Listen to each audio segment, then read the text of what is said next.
Hola, yo soy Celeste Coello y esto es Frecuencia Femenina. El episodio de hoy tiene un tema y un significado muy especial para mí.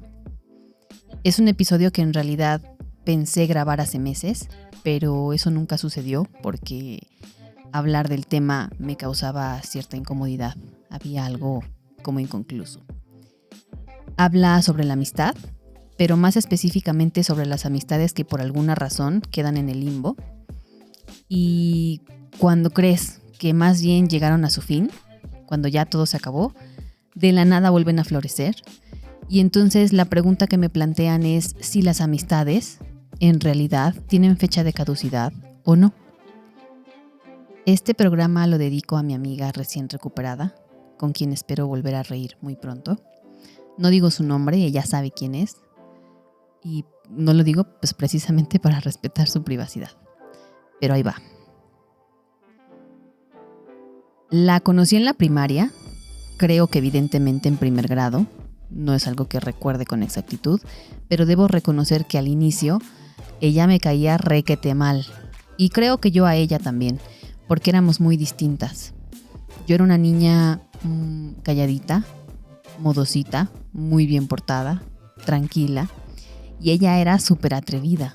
Jugaba mucho con los niños, se trepaba a los árboles. Era en general un poco menos tierna.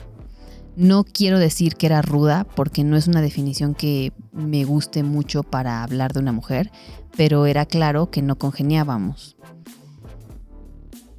Creo que fue hasta tercero de primaria que como que empezamos a coincidir un poquito más. Y de pronto se volvió una persona importante en mi vida, porque estuvimos prácticamente toda la primaria, toda la secundaria, toda la prepa y toda la universidad juntas. Entonces es una amistad que básicamente cubrió 15 o 20 años de mi vida y que me nutrió y obviamente me acompañó todo ese tiempo. Ya en los últimos años de la primaria nos cambiamos juntas a otra escuela. Aprendimos inglés juntas. Incluso tomábamos ese curso sabatino hasta Meca, del que yo ya les he hablado en otros episodios. Me acuerdo mucho que su papá nos llevaba a la clase en la mañana, en su carro, y mi mamá pasaba por nosotras en la tarde, a pie. Nosotras no teníamos carro. Y entonces ella se quedaba en mi casa todo el día. Jugábamos, hacíamos un buen de cosas, supongo que ir al cine o cuestiones así, parecidas, pero yo lo disfrutaba mucho. Creo que específicamente porque yo en esa época todavía no tenía hermanos. Luego en la secundaria, recuerdo que yo no tenía computadora y básicamente tuve una hasta la universidad. Entonces, cuando nos dejaban algunas tareas de una materia de computación, yo me iba a su casa a hacer esas prácticas. En esa época, esas tareas eran requete simples, o sea, consistían en escribir textos en Word y ponerles hormiguitas de colores y word art y ponerles subrayados y elementos bien básicos. Me acuerdo que teníamos un asistente para la página de Word que era Clipo, un pequeño clip, y otro que era Einstein. Y entonces te ayudaba por ahí a hacer las tareas, o cuando no movías o dejabas la hoja como mucho tiempo sola, te decía, ¿te puedo ayudar en algo? Pero bueno.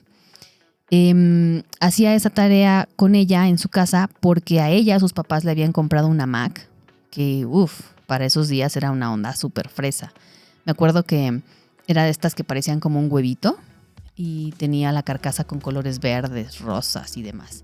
Entonces pues nos turnábamos, usábamos Encarta y guardábamos todas esas tareas en montones de disquetes. Y si era viernes, pues yo me quedaba mucho tiempo con ella, a veces hasta los sábados. Y con el tiempo, ella se volvió una extensión de mi familia. Ella y sus papás, que también me caen muy bien. Incluso teníamos una tercera amiga con la que compartimos muchísimas experiencias, pero cuando terminamos la universidad nos separamos y ya no mantuvimos mucho contacto. Cuando llegó el momento de estudiar la prepa, nos cambiamos a otra escuela hasta la Ciudad de México, junto con esta tercera amiga, y también vivimos muchas experiencias. Recuerdo que las primeras semanas nos tocó en grupos totalmente diferentes y ya no estábamos juntitas. Al principio fue difícil porque a ellas dos sí les tocó en el mismo salón, pero a mí no. Entonces yo tuve que empezar a hablar con otras personas. Pero poco a poco con las semanas fuimos recuperando la normalidad entre nosotras. Adaptarnos a ese nuevo proceso y a esa nueva etapa también fue complicado. No se me olvida que yo no estaba acostumbrada a hacer viajes tan largos, ni en carro ni en transporte público. Entonces, en la mañana sus papás, o su papá específicamente, nos iba a dejar en el carro y yo siempre iba bien mareada, casi a punto de vomitar. Casi llegando, pues me bajaba y lograba llegar justo a una jardinera fuera de la escuela para vomitar, o me llevaban siempre una bolsa de plástico por si acaso, ¿no? Y escuchábamos la música que le gustaba a su papá o las noticias. Y obviamente quiero aclarar que conforme pasaron los meses mi estómago pues se fue adaptando y ya superé el trauma de la vomitada. En la universidad decidimos estudiar la misma carrera, tomábamos un montón de clases juntas y al mismo tiempo empezamos a vivir otras experiencias, como la independencia, el amor, el alcohol, el sexo, y empezamos a afianzar otras amistades con otras personas. Estuvimos muy bien durante mucho tiempo, hasta que un día sucedió algo que cambió radicalmente el rumbo de nuestra amistad. Un día ella empezó a salir con un chico que no iba a la universidad, sino que creo que lo conoció en el box. Ella decía que le gustaba mucho y como al principio yo no consideraba que era algo relevante, pues no le puse mucha atención, pero con el tiempo resulta que sí era bastante importante y un día, casi al final de la carrera, me dijo que estaba embarazada. Para mí esa noticia fue algo muy duro, fue muy difícil de afrontar, porque de alguna forma, tal vez ingenua e inmadura, obviamente estábamos pues en nuestros 20s, yo sentí que nuestro vínculo se había roto para siempre, porque ahora ella iba a tener que cambiar de una manera muy drástica el rumbo de su vida y sentí que ya no iba a haber lugar para mí en su entorno. O sea, iba a ser mamá y yo tenía ideas en las que viajábamos juntas, trabajábamos juntas y de pronto nada de eso se veía claro ni posible. Aquí yo tengo que reconocer, con la madurez que tengo hoy, que cometí un error muy grande porque la juzgué con mucha severidad, como si ella fuera mi propia hija, y me sentí muy traicionada. Entonces, creo que al no saber cómo gestionar todo eso, yo mejor me fui alejando. Ella incluso dejó de compartirme cosas del embarazo. Yo no me acuerdo haberla visto con su pancita.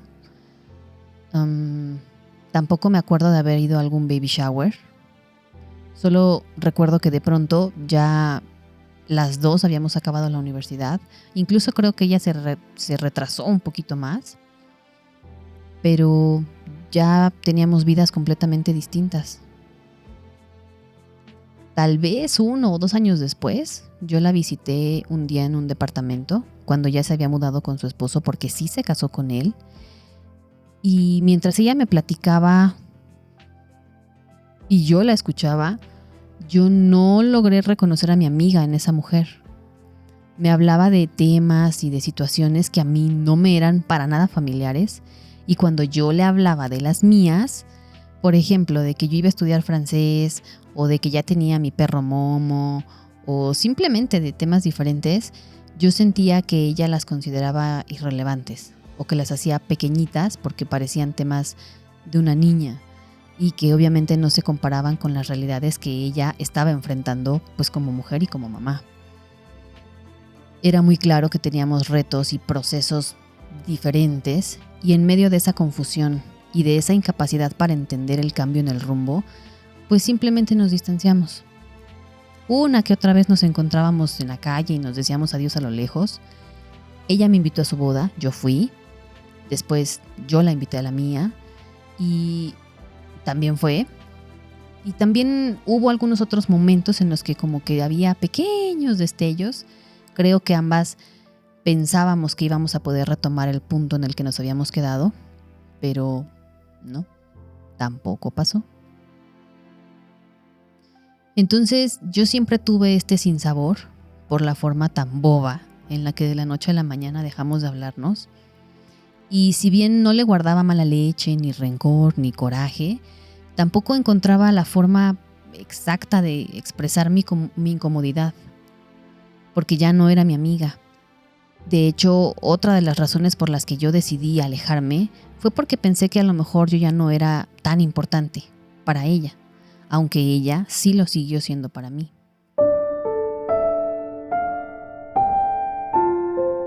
En todo ese tiempo que pasó, que fueron años, yo conocí otras amistades, disfruté de otras amigas, afronté duelos igual de importantes cuando ya los vínculos pues, de plano no cuajaban. Sufrí con las amistades que quedaron inconclusas porque en el fondo ya traía un traumita previo. Me enojé por las personas que influyeron negativamente para alejarme de algunas amistades y me hice poco a poco la idea de que cuando ya no coincides con alguien, pues ya puedes finiquitar esa amistad, reconocer lo bueno del vínculo, lo que aprendiste de ellas y avanzar. O sea, creí durante mucho tiempo que las amistades en su mayoría sí tienen fecha de caducidad. Y no es que yo no pueda reconocer que existen vínculos que se mantienen a lo largo de la vida, porque conozco personas que han estado juntas después de las bodas, cuando llegan los hijos, cuando acaban una maestría, cuando se compran una casa y todo el rollo. Pero no era algo que propiamente me ocurriera a mí. Incluso puedo contar a mis amigos, a mis verdaderos amigos, con los 10 dedos de las manos, porque los de los pies me sobran. Por ejemplo, mi amiga en Honduras, mi amiga del periódico, mi amiga que llegó incluida con mi prima, la amiga con la que, aunque me escribo poquito, cuando me escribe, pues me escribe chido, como si no hubiera pasado el tiempo, mi amiga con la que soy más señora y mi amigo para ir a tomar café e ir al cine. Entonces fue para mí tremendamente sorpresivo que después del episodio del 8 de marzo que grabamos para Frecuencia Femenina, ella me escribiera. Resulta que escuchó el podcast que yo publiqué en mis redes. No sé si le gustó o no, no me dijo. Decidió escribirme y de la nada me soltó la neta sobre todo lo que había pasado. Experimenté una tremenda ambivalencia porque resulta que en todos estos años ella sintió la misma nostalgia por nuestra amistad que yo. Y entonces algo que yo pensaba que existía únicamente en mi universo se estaba replicando también del otro lado. Después de analizarlo con calma, caí en cuenta de que seguimos siendo las mismas personas y que ahora como mujeres entendemos las mismas cosas. Logré comprender y adaptarme a su conversación porque ahora yo también tengo la capacidad, la madurez, el tiempo para pensar lo que pasó, reconocer lo que yo no hice chido o lo que no estuvo bien y tener conversaciones incómodas. Obviamente me emociona muchísimo la posibilidad de retomarnos como si nada hubiera pasado, porque siento que en realidad pasó todo y al mismo tiempo no pasó nada. O sea, ella está viva, yo también, vivimos cerca, seguimos guardando con cariño los mismos recuerdos, estamos teniendo afinidad en algunas ideas y en general nos estamos poniendo al día. Al final, no sé si las amistades están destinadas a eternizar o no, pero aprendí que todas las cosas se acomodan en el momento en el que deben acomodarse y que es muy importante hacernos voluntariamente un tiempo y un espacio para la amistad en nuestras vidas, para recordar las que fueron trascendentales, para buscar nuevas, para poder acompañarlas y ser redes de apoyo con las que ya tenemos, para cotorrear, para que te digan las netas que no quieres escuchar, para enseñarles y para aprender de ellas, para valorarlas y sobre todo, para disfrutarlas.